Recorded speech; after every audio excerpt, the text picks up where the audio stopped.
Hi, I'm Sen Olsen, cinematographer, and I'm going to be breaking down the music video Kingdom by Joey Graceffa.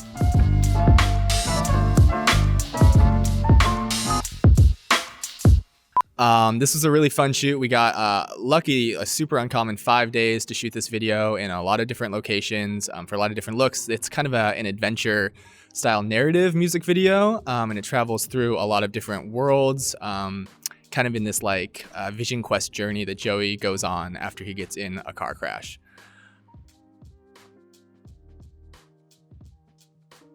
Okay, so in this scene, Joey has just like survived a car crash. He's gotten out of the car with his boyfriend, and they're standing there. We have some like police lights over here. Police have like come in. We have in the background, kind of like we're trying to keep all the lights motivated from lights that you would see in like an industrial setting. So from the back, we have a Sky Panel S60 back here that's giving us steel green. And then over here, we have another Sky Panel pushing in like an urban sodium key on them. Over here, we have police lights alternating red and blue. And the lights here, they create kind of a split complementary palette where you have this orange over here, blue here, and then the red and the blue alternating here, or the green rather up here. So this is a nice color palette to do when you want to add a little more colors than just a normal complementary color palette where you would have, say, like orange and blue. So you can kind of shift the colors slightly, shift the blue slightly towards green, and then have the orange and red kind of balancing out that color. And this one kind of works out even better because as the red turns to blue, it actually balances out the orange and kind of shifts like two different split complementary color palettes simultaneously with that. We have like a lot of depth here created by the rain and the fog. The fog is coming out of the hood of the car, kind of like motivated from steam, like the car has just gotten in an accident, and we have a lot of rain that really helps in night scenes. In night scenes, it's very crucial to have something that is creating depth in the frame. Otherwise, a lot of these areas would just fall off into like darkness, like there'd be nothing here or here. This would just be like blackness. So we have the rain that's really helping create that depth and like make it feel a lot more lit and alive and give a lot more texture to it. The important thing with rain is that you need to backlight it, which is why we have the Sky Panel in the background giving us that. So an important thing to remember when you're using elements like fog and rain to create depth is where you're placing them in the foreground versus the background. So rain works really well in the foreground and in talent, but you don't really need to place it too far into the background because it stops really appearing at that distance. Fog, however, it's very important that fog is always behind your talent, or not always, but generally behind your talent to create the most depth possible, because you want to create a difference in contrast between your subject and the background. And if the background is a lower contrast than your subject due to the fog, then your subject will really pop off the screen. So in this case, we have the fogger actually coming out of the hood of the car, being motivated from that, but it's all falling behind the subject, which like allows the background to fall off, you know, a lot into low contrast while they stay very sharp and high contrast in the middle of the frame.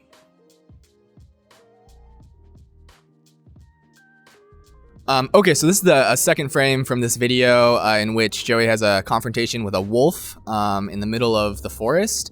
And originally, you know, the dream was to shoot this, actually have a wolf out in the forest, but we quickly realized that that's not actually how you do things. So a lot of times if you see wolves or dangerous animals, like in something like Game of Thrones, like they're not actually there in the scene. So this is a VFX shot where we shot Joey in the forest pretending to see the wolf, and later shot the wolf on a green screen in a studio somewhere completely different. So this shot was actually originally shot in Oregon. We traveled up there to shoot this scene. Then we actually came back down to LA and we worked inside a studio to shoot the wolf element of it.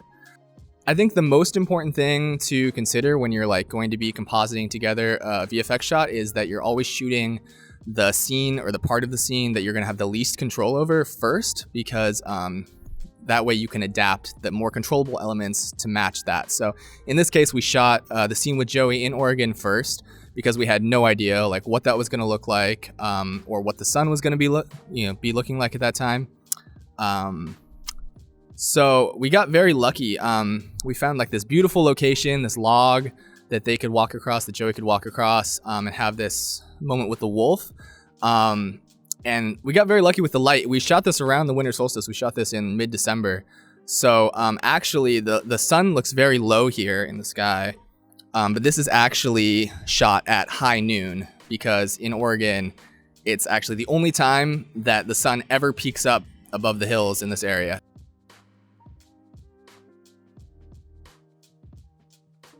This was actually a miserable situation. So we didn't need much power. You don't need a lot of power just to bring a camera out into the woods. But since we were using the fogger and we had this whole fog tube set up, we actually had to hike a very small generator up pretty much a mile into the forest on an uphill hike, which was not the most pleasant experience for everyone involved, but I think it paid off and it looked great.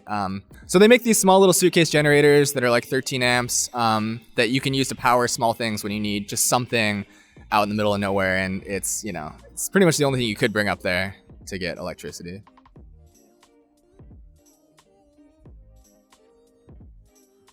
Okay, so when we went and then shot the wolf separately for this scene to get the elements of this, basically we had to make sure that we were matching everything as perfectly as we could so that we would be shooting essentially the exact same shot of the wolf with the same lighting, the same camera angle, the same everything as we shot of Joey. So when we were in the woods, we actually took very specific notes on just the lens we were shooting. Obviously, we can't switch lenses on the wolf. But also the distance to Joey, and even actually the angle of the camera, the tilt angle of the camera, to make sure that we're shooting at the same exact low angle on the wolf that we had on Joey, because otherwise you could get this wonky image where you feel like the wolf is like tilted to the side or something like that as a result. So that was all very carefully noted down, and when we went into the studio, we were able to perfectly recreate the same exact positioning on the wolf as we had in this shot. So the other very important thing that you need to worry about when you're shooting VFX shots is making sure the lighting matches. So you could composite in this wolf, but if the lighting on the wolf feels very different and feels like it's inside a studio, not outside in the real world, or it feels very sourcey or lit, it will look very fake. So for this, we tried to create, as similar of a lighting setup as we could to what we were naturally getting out in the woods. So for when we lit the wolf, we had a 20 by 12 ultra bounce that we shot 2 M18s up into that gave us kind of the same ambient cool skylight that we were getting from the sky naturally here. And the other source we had is like this little ping of sun that you can see coming into the wolf's eye right here. A sky panel through a 4x4 frame, kind of dialed in to a warmer color temperature, probably something around like 3,700 or 4,000 to create the same lighting color contrast between the sky and the sun that you'd be getting in this natural environment.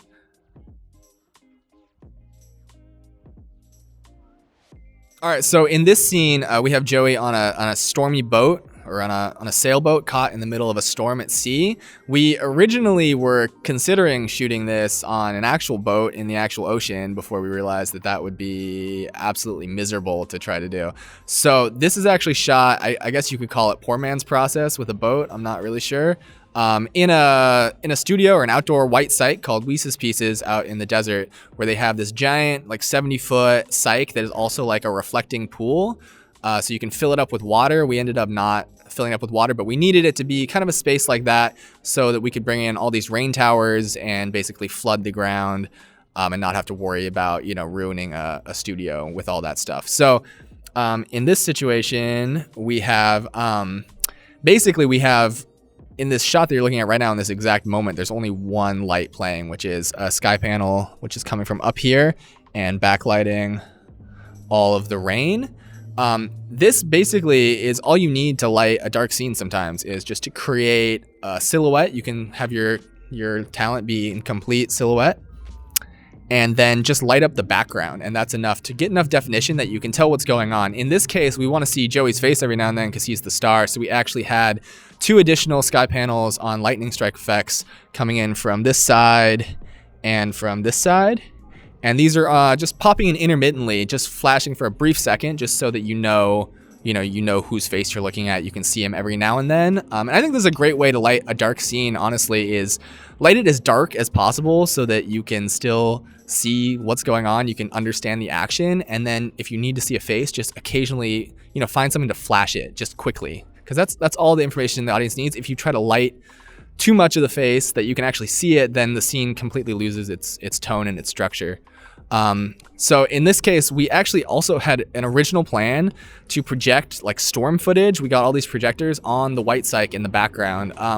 Kind of luckily, we had some technical issues with that, so we decided not to. But I think that honestly, the effect we created was much more effective because the background kind of just falls off into nothingness. We also had a lot of fog, big foggers happening all behind the boat, all in this area, which is getting lit up once again by that sky panel and just makes the whole background just fade away into nothing. So you don't really feel the white cyc. You don't feel anything. You just kind of feel like you're looking off into an infinite space, which I think worked very effectively here. The other thing you need to keep in mind when you're doing some sort of like a poor man's process like this is making sure the camera is moving in a realistic way. So for this, we shot it all handheld. We were actually like shooting from like the scaffolding just off the side of the boat. This is also an angle that you would never be able to get if we actually shot this in the ocean, which is why we opted to shoot it here, so we have more control. But the entire time you have to be very conscious of like what the waves would actually be feeling like in that point, and you almost need to like become an actor sometimes as a camera operator and like really like get almost like method with like just imagining like the flow of the ocean and rocking. You can't just kind of shake the camera randomly. You really have to make it specific to the environment that you're supposedly in.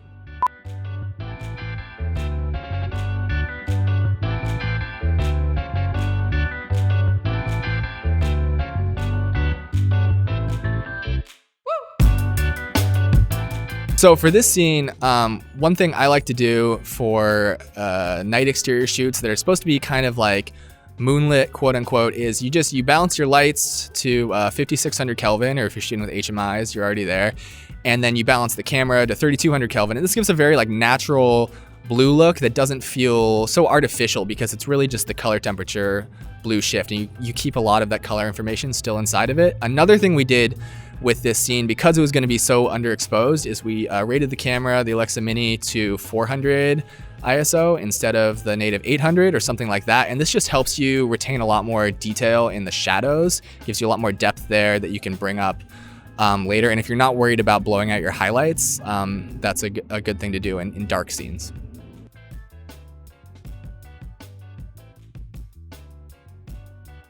I think my favorite frame from this video is honestly the very first one I showed, the one with the cars at night. It just has the most like full sound to it. Like it really has everything going on. You have like texture and depth and color contrast. We had like just an epic like push in. We were on a Fisher jib with a remote head for that. So that was definitely like my most favorite setup of this shoot.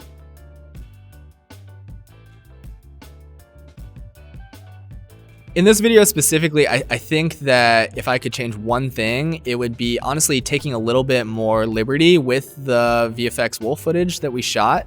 Some frames like the one I showed turned out absolutely perfect, but other ones we shot coverage angles in other directions, and I tried to keep the lighting as true to like what that actual space would look like as possible. But sometimes you really can get away with a little more. So I think, if I had brought in even a little bit of an artificial backlight just to give a little more separation in some of these other angles of the wolf, it could have really helped make the image pop a little bit more.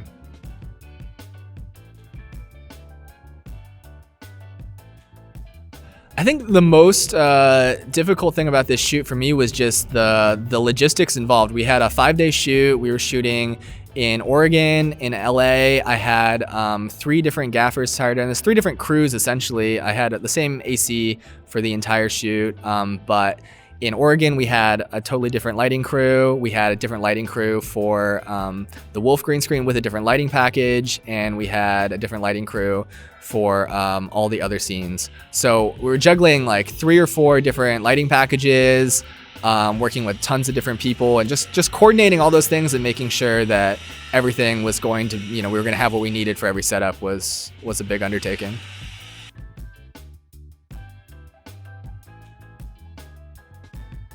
I mean, for this project, I didn't have like a super specific reference I was trying to draw on to kind of inform all of the decisions that we made, but I definitely was trying to evoke this sense of like kind of an adventure film that we were creating here. So we looked at a lot of like stuff just like Game of Thrones and things like that have like a lot of these elements and stuff like that, but we didn't really have like one unifying specific vision. It was kind of just creating a very like Hollywood look. We wanted to feel very, like big budget cinema, nothing like too indie for this one for sure.